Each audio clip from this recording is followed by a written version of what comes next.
नमस्कार, मी डॉक्टर भूषण शानभाग आणि तुम्ही ऐकताय माझी कथा एक होता परमेश्वर. तर एक होता परमेश्वर मध्ये मागच्या भागापर्यंत आपण बघितलं की कीर्तिवर्मनचा अपघाती मृत्यू झाला होता आणि आता काय करायचं हा पुढे प्रश्न होता. कारण ते युवराज एरेय अजून खूप लहान होता, 5 वर्षाचाच होता. त्याचा युवराजाभिषेकही झालेला नव्हता. आता ऐकूया पुढची कथा. पुढे काय झालं.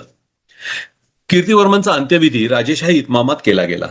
लहानगा एरेय बालवयातच पितृछत्र हरवून बसला होता. त्याहून लहान असलेल्या कुब्जा विष्णुवर्धनला अजून तर काही कळतही नव्हतं. एरिया त्याला जवळ घेऊन बसला होता. मंगलेशला कीर्तिवर्मनचा अपघाती मृत्यू झाला असून मोहीम थांबवून तातडीनं माघारी येण्याबद्दल खलिता पाठवला गेला. खलिता मिळताच मंगलेश आणि सुंदरवर्मन परत यायला निघाले. पण येण्यापूर्वी नुकताच जिंकलेला प्रदेश मोकळा न करता या नव्यानं जिंकलेल्या प्रदेशाची जबाबदारी तिथे असलेल्या अधिकाऱ्यांवर सोपवून मगच मंगलेशनं परतीचा रस्ता धरला. बदामीला परत आल्यावर मंगलेश तडक वासंतिका आणि श्रुतिकाला भेटायला गेला. एरिया तिकडे होताच.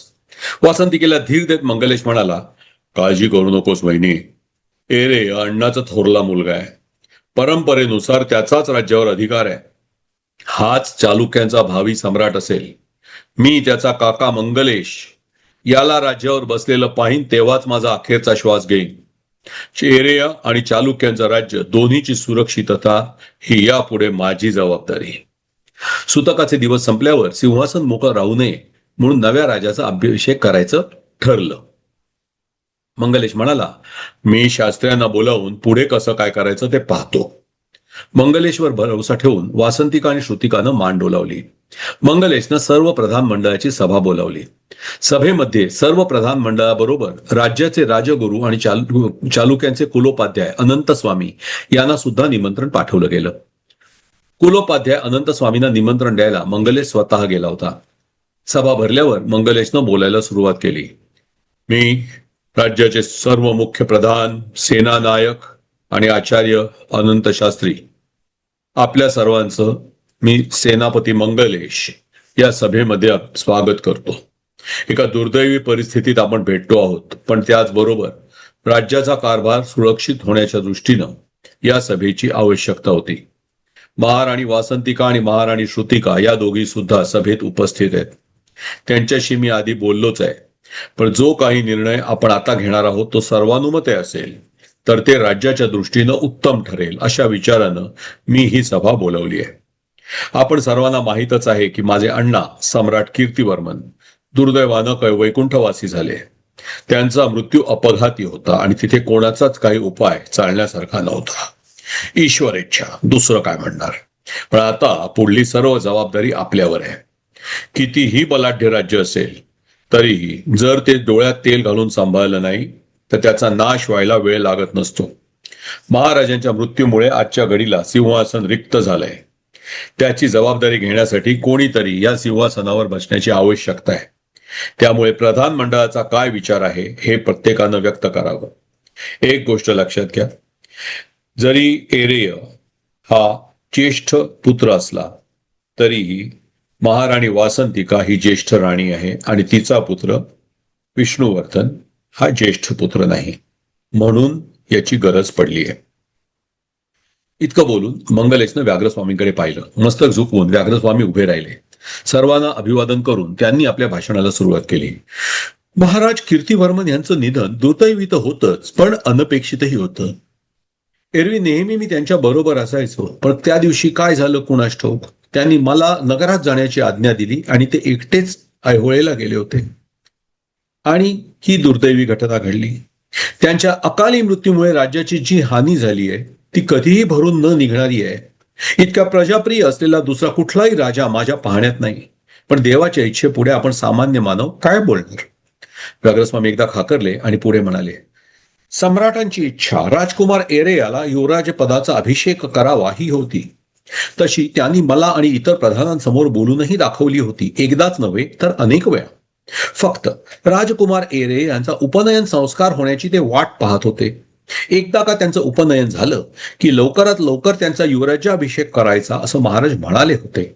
दुर्दैवानं राजकुमार एरे यांचं वय उपनयनाला योग्य होण्यापूर्वीच महाराज आपल्याला सोडून गेले. तरीही त्यांच्या इच्छेला मान देऊन पुढील राजा म्हणून या सिंहासनावर राजकुमार एरेय यांनाच बसवावं असं माझं मत आहे. यानंतर अमात्य उभे राहिले. त्यांनी व्याघ्रस्वामींच्या बोलण्याला दुजोरा दिला.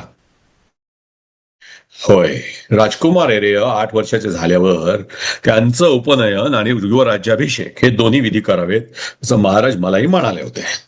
त्यामुळे मुख्य प्रधान व्याघ्रस्वामीच्या मताशी मी सुद्धा सहमत आहे. इतर प्रधानांनी सुद्धा व्याघ्रस्वामीचीच री ओढली. सगळ्यांच्याच मते एरेयालाच राजा करावं असं होतं. कोणालाच कल्पना नव्हती की मंत्रिमंडळाचं मत जाणून घेण्याच्या दृष्टीनेच मंगलेशनं ही सभा बोलावली होती. मंगलेश हे फक्त चाचपडून पाहत होता की त्याच्या बाजूनं किती मंत्री आहेत आणि एरेयाच्या बाजूनं किती लोकांचं मत आहे. पण जेव्हा सर्वांचंच मत एरेयाला राजा बनवावं असं दिसलं तेव्हा मंगलेशनं विचार बदलला. त्याला स्वतःला राजा बनायचं होतं. पण प्रधानमंडळाचा विरोध असेल तर तो डावलून राजा बनणं इतकं सोपं नव्हतं. यासाठी तो अनंत स्वामींना निमंत्रण द्यायला स्वतः गेला होता. त्यांच्याशी काही गोष्टी त्याने आधीच बोलून ठेवल्या होत्या. त्यांच्या मताच्या विरुद्ध जायचं धाडस मंत्रिमंडळापैकी कोणीही करणार नाही हे त्याला पक्क ठाऊक होतं. मंगलेशनं एकदा अनंत स्वामींकडे पाहिलं आणि तो बोलू लागला, माझं मत सुद्धा तुमच्यासारखंच आहे. जरी अण्णा स्वतः या विषयावर माझ्याशी कधी बोलला नसला तरी राजकुमार एरेय हाच सर्वात योग्य उत्तराधिकारी आहे असाच माझाही विचार आहे. पण आपण काही ठरवण्यापूर्वी मला गुरुवर्य अनंत स्वामी यांचं मत जाणून घ्यायला आवडेल. सर्वांच्यात कुजबूज सुरू झाली. अनंत स्वामी जरी राजगुरू असले तरी धर्माशी संबंधित बाबी वगळता राज्याच्या इतर गोष्टीमध्ये ते कधी लक्ष घालत नसत. अनंत स्वामी बोलू लागतात साऱ्यांचीच कुजबूज थांबली.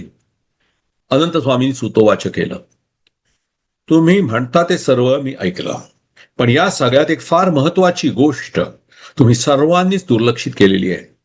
राजकुमार एरेय हा जेमतेम 5 वर्षांचा आहे. बालवय आहे. त्याचे कसलेही संस्कार अद्याप झालेले नाहीत. परंपरेनुसार उपनयन संस्कार वयाच्या 8व्या वर्षी होतो. त्यानंतरची 12 वर्ष हा काळ शिक्षणाचा असतो. म्हणजे वयाच्या 20 नंतरच मुलगा गृहस्थाश्रमाचा आणि जबाबदारीचा स्वीकार करायला योग्य होतो. राज्यासारखी मोठी आणि महत्वाची जबाबदारी घेण्यासाठी काहीतरी अनुभवाची, शिक्षणाची जोड असल्याची गरज निश्चितच आहे.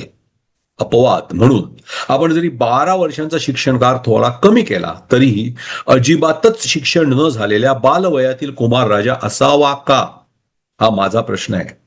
राजकुमार एरेय अजून राजा बनण्यासाठी जाणता झालेला नाही असं माझं मत आहे. क्षणभर थांबून अनंत स्वामींनी सर्वांवरून एक नजर फिरवली. परत ते बोलू लागले, आणखीन एक महत्वाची बाब दुर्लक्ष करण्याजोगी नाही. अजून राजकुमार एरेय यांचं बालवय आहे. राजा झाल्यावर त्यांच्या सर्व आज्ञांचं पालन व्हायलाच हवं, अन्यथा राज्यात अराजक माजेल. पण अवखळ अशा बालवयात दिलेल्या सर्व आज्ञा या राज्याचं हित लक्षात घेऊन प्रगल्भतेने दिलेल्या असतीलच असं नाही. तसंच यात कोणावर अन्याय होण्याची सुद्धा शक्यता नाकारता येत नाही. आणि जर अन्याय होत असेल आणि आपल्याला ते कळत असेल तरीही राजाज्ञा म्हटल्यावर तिचं पालन आपल्याला करावंच लागेल. या सर्व गोष्टी लक्षात घेता इतक्यात राजकुमार एरेय यांचा राज्याभिषेक किंवा युवराज्याभिषेक सुद्धा करण्याची घाई आपण करू नये असं माझं मत आहे. सर्वच जण बुचकळ्यात पडले. अनंत स्वामींनी मांडलेले सर्वच मुद्दे बिनतोड होते. राज्याचं हित लक्षात घेता अजाणत्या वयातला राजा असणं योग्य वाटत नव्हतं. काय करायचं? सर्वांच्या चेहऱ्यावर प्रश्नचिन्ह होतं. मग मंगलेश पुन्हा उभा राहिला. तो म्हणाला, मी या समस्येवर एक उपाय सुचवू इच्छितो, पण जर महाराणी वासंतिका आणि महाराणी श्रुतिका यांना योग्य वाटत असेल तरच. व्याघ्रस्वामी म्हणाले, काय उपाय सुचवू इच्छित आहात सेनापती? जर महाराणी वासंतिका आणि महाराणी श्रुतिका यांना योग्य वाटत असेल तर राजकुमार एरेय यांच्या वतीने ते जाणते होईपर्यंत मी राज्याची जबाबदारी उचलायला तयार आहे. राजकुमार एरेय यांचं शिक्षण पूर्ण होऊन ते जाणते झाले की मी राज्य त्यांच्या हातात सोपवून त्यांच्या हुकमात राहील. पण महाराणी वासंतिका, महाराणी श्रुतिका किंवा तुमच्यापैकी इतर कोणालाही यात कुठल्याही प्रकारचा प्रत्यवाय असेल तर मला राज्याचा लोभ नाही. तुम्ही इतर कोणालाही सिंहासनावर बसवा, मी त्याच्या आज्ञांचं पालन करेन. सर्वांच्यातच कुजबूज सुरू झाली. खरं बघायचं तर दिवंगत महाराजांचा बंधू म्हणून मंगलेशला राजा बनवायचं म्हटलं तरी कोणी त्याला आडकाठी करू शकत नव्हतं. त्यामुळे मंगलेशनं सुचवलेला हा उपाय योग्य वाटत होता. अनंत स्वामींनी पुन्हा बोलायला सुरुवात केली. मला सेनापती मंगलेश यांच्या या प्रस्तावात काही गैर दिसत नाही. काका हा पित्या समान असतो असं शास्त्रात म्हटलेलंच आहे. त्यामुळे पित्याच्या जागी राजकुमार एरे यांचे काका त्यांची देखभाल करू शकतात. त्याचबरोबर सेनापती मंगलेश यांनी एक गोष्ट ध्यानात ठेवायला हवी, ती म्हणजे यापुढे राज्य आणि भावी राजे एरेय यांचे केवळ विश्वस्त म्हणून त्यांनी एरेय जाणते होईपर्यंतच राज्याचा कारभार बघायचा आहे. त्यानंतर सुयोग्य मुहूर्तावर राज्य हस्तांतरित करून या विश्वस्त पदाचा त्याग करायचा आहे. तोवर राज्य आणि राजकुमार एरेय यांच्या सुरक्षिततेची आणि राजकुमारांना योग्य शिक्षण तसंच युद्धशास्त्राचं प्रशिक्षण मिळतं आहे याची सर्व जबाबदारी सेनापती मंगलेश यांच्यावर असेल. मंगलेशनं त्याला मंजुरी दिली. कोणालाच यात काही गैर वाटलं नाही. राजमाता वासंतिका आणि राजमाता श्रुतिका यांनी सुद्धा ठरावाला अनुमोदन दिलं. काळजीवाहू राजा म्हणून मंगलेशची नेमणूक करून सभा संपली. पुलकेशी आणि कीर्तिवर्मन यांच्यापेक्षाही मंगलेश शूर आणि क्रूर होता. दया माया त्याला माहीत नव्हती, हार त्याला मान्य नव्हती. कुठल्याही परिस्थितीत आपलं सैन्य जिंकलं पाहिजे याबद्दल तो आग्रही होता. मंगलेशच्या कारकिर्दीत चालुक्य साम्राज्यानं नवी उंची गाठायला सुरुवात केली. मंगलेशचा पुत्र सुंदरवर्मन याला लवकरच सरदार बनवण्यात आलं. सुंदरवर्मन जरी लहान भावाचा म्हणजे मंगलेशचा पुत्र असला तरी वयानं तो एरेयापेक्षा बराच मोठा होता. 5 वर्षाच्या एरेयाच्या शिक्षणासाठी मंगलेशनं योग्य शिक्षक नेमले. एरेय सुद्धा आपली हुशारी सर्वच क्षेत्रात दाखवू लागला. त्याची प्रगती पाहून वासंतिका आणि श्रुतिका आनंदित होत. एरेय घोडेस्वारी, तिरंदाजी, तलवारबाजी, भालाफेक सर्व गोष्टीत तरबेज होत चालला होता. त्याच्या जोडीला त्याला शिकवणारे गुरुजी सुद्धा त्याला शक्य होईल तितकं ज्ञान द्यायचा प्रयत्न करत होते. आपल्या आजोबांनी कसं शून्यातून राज्य निर्माण केलं याच्या कथा ऐकायला एरेयाला खूप आवडे. मी मोठा होईन आणि आजोबांपेक्षा मोठं राज्य निर्माण करीन, एरेय म्हणायचा. मी पण माझं दुसरं राज्य निर्माण करीन आणि अण्णासारखा मोठा राजा होईन, कुब्जा विष्णू म्हणायचा. एरेय बदामी तू राज्य करणार, मग तू कुठून राज्य करणार, वासंतिका विचारायची. मग विष्णू त्याच्या मनाला येईल त्या ठिकाणाचं नाव सांगायचं. कुब्जा विष्णुवर्धन राज्य कसं मिळवणार हा प्रश्न इतर सर्वांना पडत असे, पण एरेय आणि विष्णुवर्धन या दोघांना हा प्रश्न कधीच पडला नाही. मंगलेश सतत युद्धात मग्न असायचा. युद्धात होणारा रक्तपात पाहायचीच त्याला आवड होती. एक युद्ध पिपासू राजा असा त्याचा लौकिक संपूर्ण दक्षिण भारतात पसरला होता. मनोरंजनासाठी शत्रू राज्यातील हजारो लोकांच्या कत्तली करणं, पकडलेल्या सैनिकांना आणि सरदारांना हत्तीच्या पायाला बांधून खूप फरफटत क्रूर प्रकारे मारणं, हे तो टाळ्या पिटीत पाहत असे. शत्रू राज्यातील जिंकून घेतलेल्या स्त्रियांना उपभोगणं यात त्याचा आनंद होता. सुंदरवर्मन तर बापाच्याही पुढे होता. चालुक्यांची दहशत सगळीकडे पसरली होती. करता करता ही भीती नर्मदेच्या उत्तरेकडेही पसरू लागली. नर्मदेच्या उत्तर तीरावर असलेलं कलचुरींचं प्रसिद्ध राज्य सावध झालं. आज ना उद्या मंगलेशची नजर आपल्याकडेही वळणार हे त्यांना कळायला ज्योतिषाची गरज नव्हती. कलचुरींची राजधानी महिष्मती नर्मदेच्या उत्तरेला असली तरी नर्मदा तीरापासून फार लांब नव्हती. आजवर कधीही नर्मदा ओलांडून दक्षिण भारतातील राजांनी बलवान कलचुरींवर हल्ला करायचं धाडस केलं नव्हतं. पण युद्धखोर मंगलेश आज ना उद्या ते करणार हे कलचुरींना पक्क माहित होतं. एरेय जसा मोठा होऊ लागला तसं एका व्यक्तीला मात्र सहन होईन असं झालं. ती म्हणजे मंगलेशची पत्नी रत्नमाला. आपला नवरा जरी राजा असला तरी एरेय मोठा झाल्यावर त्याच्या हातात राज्य सोपवून आपल्या नवऱ्यानं त्याचं चाकर म्हणून राहायचं हे कुठल्या स्त्रीला मान्य होईल. त्यात भर म्हणजे तिचा मुलगा सुंदरवर्मन पराक्रम गाजवीत होता, पण तो कधीही युवराज होऊ शकणार नाही हे तिला माहित होतं. पर्यायानं आपण सुद्धा कधीही राजमाता म्हणून ओळखले जाणार नाही हा विचार तिला सतावित होता. न दिवस राहून एक दिवस तिनं शेवटी मंगलेजवळ विषय काढलाच. मला एक सांगा ना, तुमचा या राज्यातला हुद्दा काय? म्हणजे मी राज्य सांभाळतोय तुला ठाऊक नाही का? नाही ते मला माहितीये, पण कोणासाठी? म्हणजे गोंधळून मंगलेशने विचारलं. नाही, गेली 10-12 वर्ष तुम्ही राज्यासाठी सगळीकडे फिरताय, आपला जीव धोक्यात घालताय आणि त्याबद्दल तुम्हाला काय मिळतंय?